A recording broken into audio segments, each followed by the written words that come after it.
So with Starfield's latest update, just a few days ago, has come a lot of quality of life improvements, a lot of bug fixes, and most notably, the introduction of their first ever paid mod for the game called the Watchtower. There's nothing really wrong with the update itself. It's to be expected. Starfield is a fairly new title. It's not a 10 plus year old game like Skyrim, so it's going to be getting updates more often, and we kind of want that. The game could use some updates, it could use some help. With that said, I think I speak for all of us when I say that the type of update that we're hoping for is more transformative in nature, right? It's not so much just patching the game, it's more introducing new stuff. And listen, there's nothing wrong with this mod or this quote unquote unofficial DLC, as a lot of people are calling it. It's actually pretty good, it's fun. Now, it is a paid mod, which opens an entire can of worms of a conversation that people have very strong opinions on, myself included, but that's not the point of the video today. The more immediate conversation here, or at least the one that matters more to me, is the fact that this update broke everybody's mods, and it's taking a while for them to get updated and patched. The good news is that you can revert your game back to its previous version.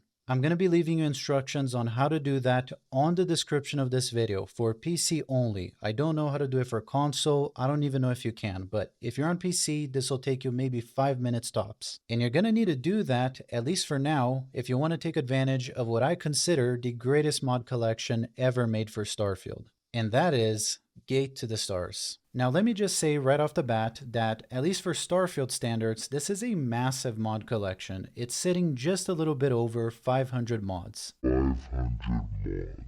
Now I've talked about other Starfield mod collections on this channel before, most notably the Constellation mod pack by V2. That one is also a very good mod collection, but for different reasons. Now the main difference between both of these, and the reason why on this video I'm specifically recommending Gate to the Stars, is because this one is a more robust experience right out the box. The Constellation mod pack is very good at what it does. It's a very core base of mods. It's kind of one of those collections that you can just start with it as your core and really build on it because it has all your essential frameworks and it doesn't have a whole lot that really changes too much about the game. Which makes sense, right? Because one collection is over 500 mods and the other one is just under 200, so it's about half or a third of what the other one offers. The Constellation mod pack is really mostly focusing on things like bug fixes and quality of life improvements and graphical upgrades. That's mostly the idea. It's trying to create a vanilla plus experience. Gate to the Stars definitely offers a lot more, and it gets a little bit closer to being an overhaul. Although it does add and rework a lot of things about your game, it doesn't completely overhaul it to where the game is unrecognizable or something like that. It's not quite like Lorem is for Skyrim. It's impressive that the creator of this collection was able to add so much to the game while also keeping it very true to the vanilla experience, even though it reworks some very core aspects of the game, such as the gunplay and the combat. It really does still feel like you're playing Starfield, even though it adds so much. And that is both a good and a bad thing. It just depends on what you're into. So some people feel this way, some people don't. I have always personally felt that Starfield was always a very spongy game, and I never really liked that. So for that reason, I've always been a big fan of lethality mods. Mods that make the game feel a little bit more dangerous. Or mods that add locational damage. So depending on where you get hit or where your opponent gets hit, they're going to take more or less damage. Like a headshot should probably kill your opponent. Now, after hundreds of hours of playing the game this way, I have noticed that there are a few downfalls and you lose a few things by making the game very lethal this way. Although it does make the game feel a little bit closer to something like a modern shooter like Call of Duty, it feels a little bit more, I guess, quote unquote, realistic. It gives it more that feel. You also end up losing some of that RPG feel to the game also, and you do seem to trivialize stronger weapons. If you make the combat of the game too lethal, there are guns that deal more damage that you won't even notice. You're trivializing stronger weapons because pretty much anything you fire works. So you're gonna end up usually opting for weapons that are just more precise in nature. Like the amount of damage they deal doesn't matter because the combat is just so lethal. So that is a downside. This mod collection, however, know this, and they specifically focus on making the combat more enjoyable while also not allowing it to get to that point.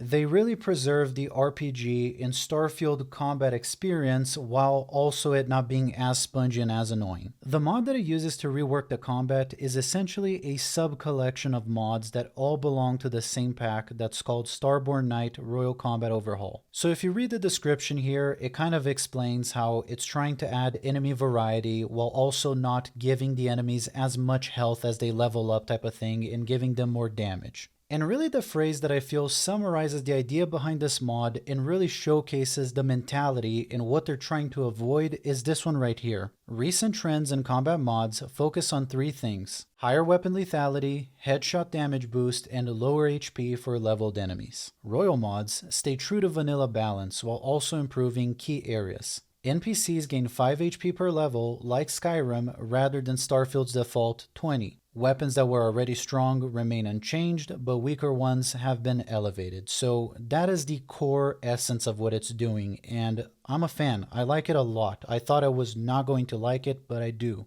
This kind of goes against what I usually like to do with Starfield, and I didn't really realize that I was going to like it so much. It does it in such a way that it preserves the integrity of the original game while also making it a lot more enjoyable and a lot less annoying. I'm really a big fan of this because it's the first mod that I played that makes the game still just a little bit spongier than something like Call of Duty, for example, but it makes it still really, really fun. It also uses, like pretty much every mod list out there, it uses improved combat AI, which also enhances the AI and makes things a little bit more challenging. This one is pretty much in every list. So what else does it do? It adds a ton of weapons to the game. A lot of very quote-unquote old earth kind of weapons that frankly are my favorite. I do like the design of most weapons in Starfield. It's not that they did a bad job, but there's just something about rolling through space using an M16 or using like a Desert Eagle and stuff like that that there's just something about it that I prefer. It also adds a ton of new, very cool looking melee weapons. It adds a ton of new armors, and it reworks the aesthetic of a lot of armors in the game also. And not just armor, but clothing as well. I mean, Sam be drippin', dude. He looks cool. I kinda want that jacket IRL. It looks sick. And as you can probably also tell, the textures on the clothing look a lot nicer. The graphics are significantly improved, and you can really tell on the clothing. You can definitely also especially notice it on the lighting. The lighting of the game feels a lot more immersive and dynamic, but the fabrics of the clothing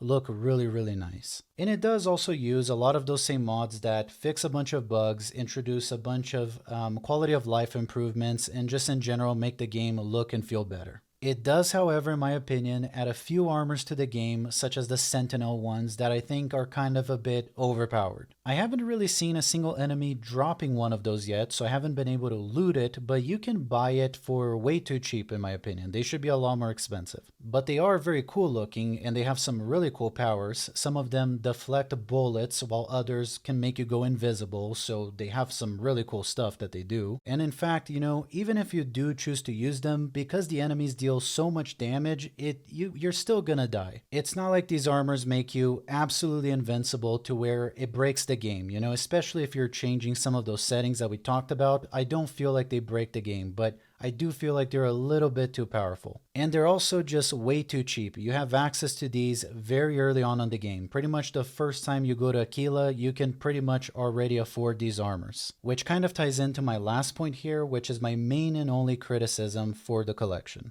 It does suffer from a few things that I don't personally love. This collection doesn't use, or doesn't seem to use, any mods that reduce the amount of available loot, or available med packs, or available ammunition especially. You will very rarely ever have to buy ammunition in the game, unless you're trying to use a very special and specific weapon that has that ammo that's hard to find. But just generally speaking, the overall amount of ammunition that you find just everywhere is so abundant that it's kind of ridiculous, and I don't like that. You're just always, you know, flooded with ammo. I didn't really at least notice an option to change that, and if you're like me and you like playing with weighted ammunition and stuff like that, it's just constant micromanaging because of the amount that you find, and it kind of devalues the immersion value a little bit, and it kind of hurts the economy, in my opinion. If you're just constantly finding so much ammunition, it just makes it very easy to turn a profit with it. So I've done a self-imposed rule where I cannot sell ammo, so it's up to you. After a certain point, I also made the self-imposed rule of not picking up med packs that I find anywhere. Like, I have to buy them. That helps keep the economy more challenging, and it's what I like. But again, not only is this personal preference, but you can also fix it with self-imposed rules type of thing. You can kind of play the game however you want, so it doesn't make that big of a difference. I also personally don't like that the list doesn't use Starfield. Most people are not really even that into that type of stuff for this specific game, so it's probably not going to bother you, but it's something I like, and I felt like it's definitely missing. I don't like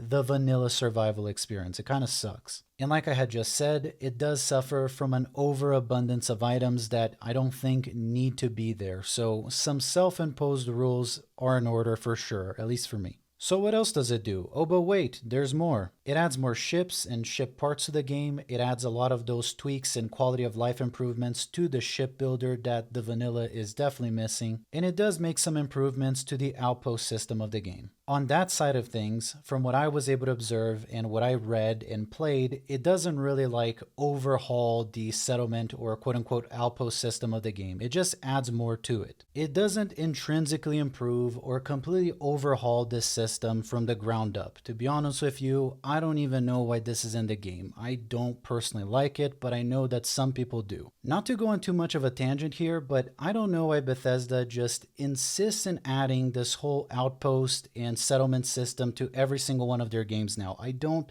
like it. I could grow to like it. It's not that I'm, inherently against the thing. It's just that it's just there for no reason. There needs to be more to it, in my opinion. As much as I love Bethesda, and I do, I'm constantly making fun of them, but I do really like them. Sometimes I feel like they bite off more than they can chew. Not sometimes, constantly. I don't know why they feel this need to turn every single one of their games into a duck. You know, a duck, it can fly, it can swim, and it can walk, but it can't do anything well. If you're gonna make an outpost system, at least give us some sort of update eventually or a DLC to really give it meaning. Or, here's an idea, just don't make it at all. Focus on other areas of the game that could have definitely been improved and not waste development time with that. I'm going to leave the link to the mod collection on the description of the video so you can read through all the mods and Control F and read every single one of the outpost improvements because there's a ton. And I think that that's what we're going to be creeping into here pretty soon, which is pretty much just flavor because it does add a lot of flavor to the game. And some of them are,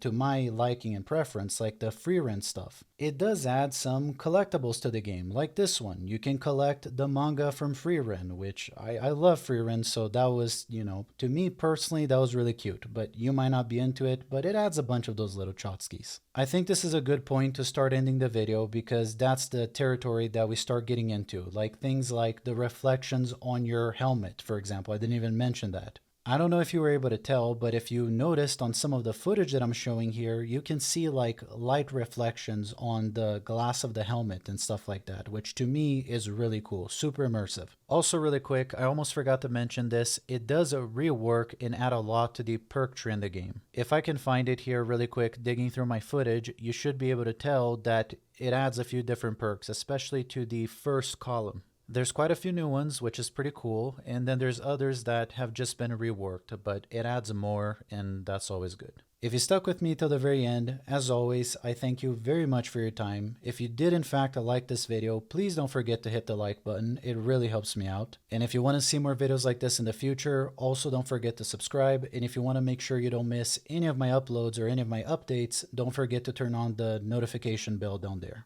Again, thank you very much for your time. I hope you have a great week. Take care.